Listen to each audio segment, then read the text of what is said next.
ಸ್ನೇಹಿತರೆ, ಚರಿತ್ರೆ ಮತ್ತೊಂದು ವಿಡಿಯೋಗೆ ನಿಮಗೆಲ್ಲ ಪ್ರೀತಿಯ ಸ್ವಾಗತ. ಫ್ರಾಡ್ ಅನ್ನೋದು ಇತ್ತೀಚಿನ ದಿನಗಳಲ್ಲಿ ಸಾಮಾನ್ಯವಾಗಿ ಕೇಳಿಬರುವ ಸುದ್ದಿ.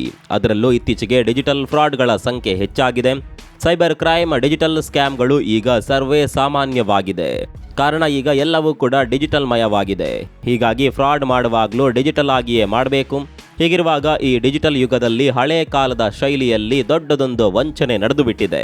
ಅದು ಕೂಡ ಸಾವಿರ ಲಕ್ಷ ರೂಪಾಯಿಯ ಫ್ರಾಡ್ ಅಲ್ಲ, ಬರೋಬ್ಬರಿ 590 ಕೋಟಿ ರೂಪಾಯಿಗಳ ವಂಚನೆ ಇದು.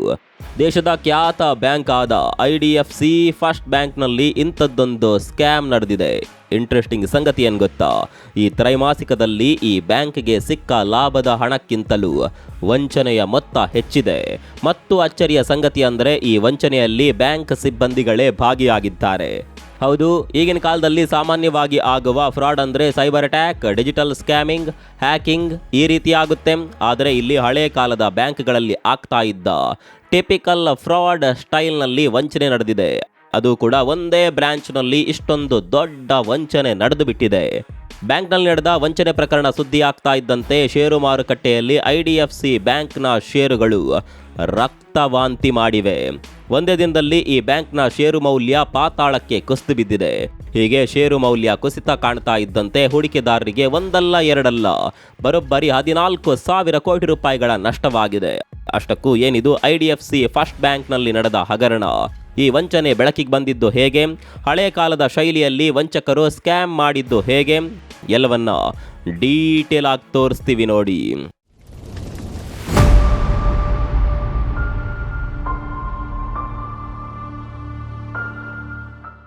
ಮಾಯಾ, ಬ್ಯಾಂಕ್ ಖಾತೆಯಿಂದ ಬರೋಬ್ಬರಿ 590 ಕೋಟಿ ರೂಪಾಯಿ ಮಾಯ. ಅದು ಕೂಡ ಸರ್ಕಾರವೊಂದರ ಬ್ಯಾಂಕ್ ಖಾತೆಯಿಂದ ಬರೋಬ್ಬರಿ 590 ಕೋಟಿ ರೂಪಾಯಿ ಮಾಯವಾಗಿದೆ. ಹಾಗಂತ ಇಲ್ಲಿ ನಡೆದಿದ್ದು ಮ್ಯಾಜಿಕ್ ಅಲ್ಲ, ಬದಲಾಗಿ ದೊಡ್ಡ ವಂಚನೆ. ಸ್ನೇಹಿತರೆ, ನಿಮಗೆ ಗೊತ್ತಿರಲಿ, ನಿಮ್ಮಂತೆಯೇ ಸರ್ಕಾರಗಳು ಕೂಡ ಬ್ಯಾಂಕ್ಗಳಲ್ಲಿ ಅಕೌಂಟ್ ಮಾಡಿರ್ತಾವೆ. ಬೇರೆ ಬೇರೆ ಇಲಾಖೆಗಳ ಖಾತೆಗಳು ಇರ್ತಾವೆ. ಇದೇ ರೀತಿ ಹರಿಯಾಣ ಸರ್ಕಾರದ bank account Chandigarh IDFC first ಬ್ಯಾಂಕ್ನಲ್ಲಿತ್ತು. ಹಾಗೆ ನೋಡ್ಲಿಕ್ಕೆ ಹೋದರೆ IDFC ಫಸ್ಟ್ ಬ್ಯಾಂಕ್ನ ಚಂಡೀಗಢ ಶಾಖೆಯಲ್ಲಿ ಹರಿಯಾಣ ರಾಜ್ಯ ಸರ್ಕಾರಕ್ಕೆ ಸೇರಿದ ಕೆಲವು ಇಲಾಖೆಗಳ ಅಕೌಂಟ್ಗಳಿದ್ದವು. ಸರ್ಕಾರ IDFC ಫಸ್ಟ್ ಬ್ಯಾಂಕ್ ಅನ್ನೋದು ಒಂದು ನಂಬಿಕಸ್ಥ ಬ್ಯಾಂಕ್, ಹೀಗಾಗಿ ಎಲ್ಲವೂ ಸರಿಯಾಗಿದೆ ಅಂತ ಅಂದುಕೊಂಡಿತ್ತು.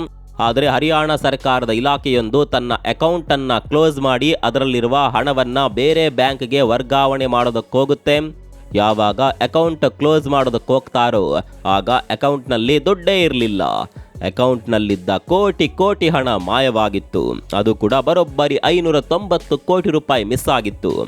ಅಕೌಂಟ್ ಕ್ಲೋಸ್ ಮಾಡೋದಕ್ಕೆ ಬಂದ ಇಲಾಖೆಗೂ ಶಾಕ್, ಬ್ಯಾಂಕ್ಗೂ ಶಾಕ್. ಅಕೌಂಟ್ನಲ್ಲಿದ್ದ ಹಣ ಎಲ್ಲಿ ಹೋಯಿತು ಅನ್ನೋದು ಬೇಕಲ್ವಾ? ಏನೋ ಮಿಸ್ ಹೊಡಿತಿದೆ ಅನ್ನೋದು ಗೊತ್ತಾಗ್ತಾ ಇದ್ದಂತೆ ತನಿಖೆ ಮಾಡೋದಕ್ಕೆ ಆದೇಶ ಮಾಡ್ತಾರೆ. ಹೀಗೆ ತನಿಖೆ ಮಾಡಬೇಕಾದ್ರೆ ಬೆಚ್ಚಿ ಬೀಳುವ ಮಾಹಿತಿ ಹೊರಬೀಳುತ್ತೆ. ಇಲ್ಲಿ ಹಣ ಮಾಯವಾಗಿದ್ದಲ್ಲ, ಬದಲಾಗಿ ವಂಚನೆ ಮಾಡಲಾಗಿದೆ ಅನ್ನೋದು ಗೊತ್ತಾಗುತ್ತೆ. ಅದು ಕೂಡ ಹಳೆ ಕಾಲದ ಶೈಲಿಯಲ್ಲಿ ಮಾಡಿದ ಫ್ರಾಡ್ ಅನ್ನೋದು ಗೊತ್ತಾಗುತ್ತೆ.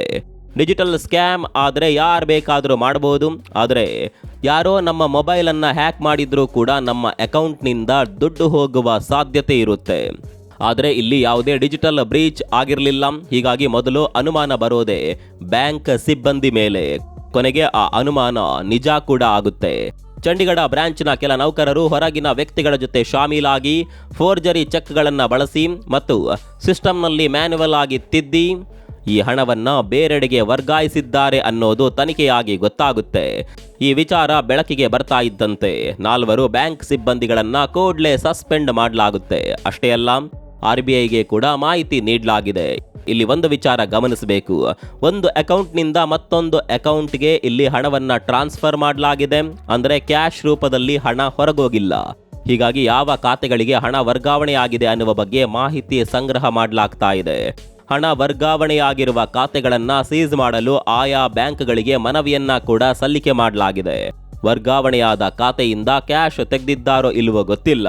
ಹೀಗಾಗಿ ಸೀಸ್ ಮಾಡಿದ್ರೂ ಕೂಡ ಪೂರ್ಣ ಪ್ರಮಾಣದ ಹಣ ವಾಪಸ್ ಬರೋದು ಡೌಟು. ಈಗ ಸದ್ಯಕ್ಕೆ ಫೊರೆನ್ಸಿಕ್ ಆಡಿಟ್ ನಡೀತಾ ಇದೆ. ಈ ಆಡಿಟ್ನಲ್ಲಿ ವಂಚನೆಯ ಸಂಪೂರ್ಣ ಮಾಹಿತಿ ಹೊರಬರಬಹುದು. ಇನ್ನು ಫ್ರಾಡ್ ವಿಚಾರ ಬೆಳಕಿಗೆ ಬರ್ತಾ ಇದ್ದಂತೆ IDFC ಬ್ಯಾಂಕ್ನಲ್ಲಿ ಹಣ ಇಟ್ಟವರಿಗೆ ಟೆನ್ಷನ್ ಶುರುವಾಗೋದು ಸಹಜ. ಆದರೆ ಯಾವುದೇ ರೀತಿಯ ಭಯ ಪಡುವ ಅಗತ್ಯ ಇಲ್ಲ ಅಂತ ಬ್ಯಾಂಕ್ ಸ್ಪಷ್ಟನೆ ಕೊಟ್ಟಿದೆ. ಈ ಬಗ್ಗೆ ಮಾತನಾಡಿರುವ ಬ್ಯಾಂಕ್ ಎಂಡಿ, ಇದೊಂದು ಕೇವಲ ಒಂದು ಬ್ರಾಂಚ್ಗೆ ಸೀಮಿತವಾಗಿರುವ ಘಟನೆ. ನಮ್ಮಲ್ಲಿ ಈ ರೀತಿ ಸಾಮಾನ್ಯವಾಗಿ ಫ್ರಾಡ್ ಆಗೋದಕ್ಕೆ ಸಾಧ್ಯವೇ ಇಲ್ಲ. ಕಠಿಣ ನಿಯಮಗಳು ನಮ್ಮ ಬ್ಯಾಂಕ್ನಲ್ಲಿದೆ, ಆದರೆ ಇಲ್ಲಿ ಸಿಬ್ಬಂದಿಗಳು ಹೊರಗಿನವರ ಜೊತೆ ಶಾಮೀಲಾಗಿರೋದ್ರಿಂದ ವಂಚನೆ ನಡೆದಿದೆ. ಹೀಗಾಗಿ ಇದೊಂದು ಸಿಸ್ಟಮ್ ವೈಫಲ್ಯ ಅಲ್ಲ. ಒಂದು ಬ್ರಾಂಚ್ನಲ್ಲಿ ಹೀಗಾಗೋದ್ರಿಂದ ಉಳಿದ ಬ್ರಾಂಚ್ಗಳಿಗೆ ಅಥವಾ ನಮ್ಮ ಗ್ರಾಹಕರಿಗೆ ಯಾವುದೇ ರೀತಿಯ ತೊಂದರೆ ಆಗೋದಿಲ್ಲ ಅಂತ ಬ್ಯಾಂಕ್ ಹೇಳ್ತಾ ಇದೆ. ಇನ್ನು RBI ಕೂಡ ಈ ವಿಚಾರದ ಬಗ್ಗೆ ಮಾತನಾಡಿದ್ದು, ನಾವು ಎಲ್ಲವನ್ನ ಗಮನಿಸ್ತಾ ಇದ್ದೇವೆ. ಇಲ್ಲಿ ಯಾವುದೇ ಸಿಸ್ಟಮಿಕ್ ಸಮಸ್ಯೆ ಇಲ್ಲ. ಬ್ಯಾಂಕ್ ಬಳಿ ಸಾಕಷ್ಟು ಬಂಡವಾಳ ಇದೆ. ನಿಯಮದ ಪ್ರಕಾರ 11.5% ಬಂಡವಾಳ ಇರಬೇಕು. ಆದರೆ ಈ ಬ್ಯಾಂಕ್ನ ಬಂಡವಾಳ 17%ರಷ್ಟಿದೆ. ಹೀಗಾಗಿ ಯಾವುದೇ ಗ್ರಾಹಕರು ಚಿಂತೆ ಮಾಡುವ ಅಗತ್ಯ ಇಲ್ಲ ಅಂತ RBI ಅಭಯ ನೀಡಿದೆ. RBI ಹಾಗೂ ಬ್ಯಾಂಕ್ ಏನೇ ಹೇಳಿದ್ರು, ಷೇರು ಮಾರುಕಟ್ಟೆಯಲ್ಲಿ IDFC ಬ್ಯಾಂಕ್ನ ಷೇರುಗಳು ರಕ್ತವಾಂತಿಯನ್ನೇ ಮಾಡಿವೆ.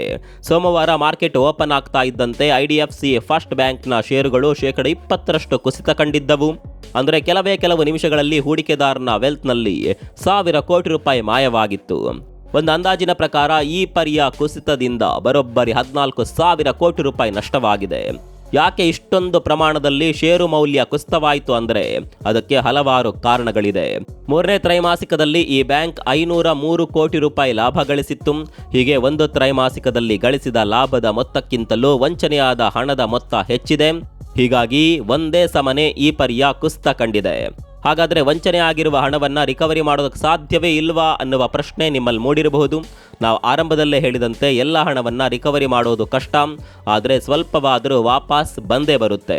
ಇನ್ನು ಬ್ಯಾಂಕ್ ಎಂಪ್ಲಾಯಿ ಡಿಸ್ಹಾನೆಸ್ಟಿ ಇನ್ಶೂರೆನ್ಸ್ ಮಾಡಿಸಿಕೊಂಡಿತ್ತು. ಅದರಲ್ಲಿ ಸ್ವಲ್ಪ ಹಣ ಸಿಗುತ್ತೆ. ಆದರೆ ಹರಿಯಾಣದ ಮುಖ್ಯಮಂತ್ರಿ ಮಾತ್ರ 1 ರೂಪಾಯಿಯನ್ನ ಕೂಡ ಬಿಡೋದಿಲ್ಲ, ಸಂಪೂರ್ಣ ಹಣವನ್ನು ವಾಪಸ್ ತರ್ತೀವಿ ಅಂತ ಗರ್ಜನೆ ಮಾಡ್ತಾ ಇದ್ದಾರೆ. ಆದರೆ ಪ್ರಶ್ನೆ ಏನಪ್ಪಾ ಅಂದರೆ, ಇಲ್ಲಿವರೆಗೆ ಸರ್ಕಾರ ಆಗಲಿ ಬ್ಯಾಂಕ್ ಆಗಲಿ ಏನು ಮಾಡ್ತಾ ಇತ್ತು? ಸರ್ಕಾರಕ್ಕೆ ಈ ರೀತಿ ಮೋಸ ಆಗುತ್ತೆ ಅಂದರೆ ಸಾಮಾನ್ಯ ಗ್ರಾಹಕರ ಕತೆ ಏನು? ಜನಸಾಮಾನ್ಯರು ಈ ಬ್ಯಾಂಕ್ನಲ್ಲಿ ಹಣ ಇಡೋದು ಎಷ್ಟರ ಮಟ್ಟಿಗೆ ಸೇಫ್? ನಕಲಿ ಚೆಕ್ ಮೂಲಕ ಅಷ್ಟೊಂದು ಸುಲಭದಲ್ಲಿ ಹಣ ವರ್ಗಾವಣೆ ಮಾಡೋದಕ್ಕೆ ಆಗುತ್ತಾ? ಇಷ್ಟು ದೊಡ್ಡ ಮಿಸ್ ಮ್ಯಾಚ್ ಆಗಿದ್ರೂ ಯಾರ ಗಮನಕ್ಕೂ ಬರಲೇ ಇಲ್ವಾ? ಈ ರೀತಿಯ ಹಲವು ಪ್ರಶ್ನೆ ಜನರಲ್ಲಿ ಕಾಡ್ತಾ ಇದೆ. ಸದ್ಯದ ಮಟ್ಟಿಗೆ IDFC ಫಸ್ಟ್ ಬ್ಯಾಂಕ್ ಅನ್ನ ಡಿ-ಎಂಪಾನೆಲ್ ಮಾಡಲಾಗಿದೆ. ಅಂದರೆ ಈ ಬ್ಯಾಂಕ್ನಲ್ಲಿ ಮುಂದೆ ಯಾವುದೇ ಸರ್ಕಾರಿ ವ್ಯವಹಾರ ನಡೆಯೋದಿಲ್ಲ. ಇದೆಲ್ಲ ಸರಿಯಪ್ಪ, ಈ ಬ್ಯಾಂಕ್ ಮುಳುಗಿ ಹೋಗುತ್ತಾ ಅನ್ನುವ ಪ್ರಶ್ನೆ ನಿಮ್ಮಲ್ಲಿ ತುಂಬಾ ಜನಕ್ಕೆ ಮೂಡಿರಬಹುದು. ನೇರವಾಗಿ ಹೇಳೋದಾದರೆ ಸದ್ಯಕ್ಕೆ ಅಂತಹ ಪರಿಸ್ಥಿತಿ ಬರೋದಿಲ್ಲ. ನಷ್ಟವಾಗಿರೋದು 590 ಕೋಟಿ ರೂಪಾಯಿ ಆಗಿದ್ರೂ ಕೂಡ ಅದು ಬ್ಯಾಂಕ್ನ ಬಂಡವಾಳದ ಕೇವಲ 1% ಮಾತ್ರ. ಆರ್ಥಿಕವಾಗಿ ಬ್ಯಾಂಕ್ಗೆ ಪೆಟ್ಟು ಬಿದ್ದಿದೆ ಅನ್ನೋದು ನಿಜ, ಆದರೆ ಭಯ ಪಡುವ ಅಗತ್ಯ ಇಲ್ಲ. ಈ ಬಗ್ಗೆ RBI ಕೂಡ ಅಭಯ ನೀಡಿರೋದ್ರಿಂದ ಗ್ರಾಹಕರು ಗೊಂದಲಕ್ಕೊಳಗಾಗುವ ಅಗತ್ಯ ಇಲ್ಲ. ಷೇರು ಮಾರುಕಟ್ಟೆಯಲ್ಲಿ ಮಾತ್ರ ಷೇರಿನ ಮೌಲ್ಯ ಮತ್ತೆ ಮೇಲಕ್ಕೆ ಬರೋದಕ್ಕೆ ಟೈಮ್ ಬೇಕು ಅಂತ ವಿಶ್ಲೇಷಕರು ಹೇಳ್ತಾ ಇದ್ದಾರೆ. ಅದೇನೇ ಇರಲಿ, ಸರ್ಕಾರದ ಖಾತೆಯಲ್ಲಿ ಈ ರೀತಿಯ ವಂಚನೆ ಆದರೆ ಜನಸಾಮಾನ್ಯರ ಪಾಡೇನು? ಜನ ಬ್ಯಾಂಕ್ ವ್ಯವಸ್ಥೆ ಮೇಲೆ ನಂಬಿಕೆ ಇಡೋದು ಹೇಗೆ? ಈ ಬಗ್ಗೆ ನಿಮ್ಗೇನನ್ಸುತ್ತೆ? ಕಾಮೆಂಟ್ ಮಾಡಿ. ಮತ್ತೊಂದು ವಿಡಿಯೋದಲ್ಲಿ ಸಿಗೋಣ. ಅಲ್ಲಿವರೆಗೂ ನಮಸ್ಕಾರ.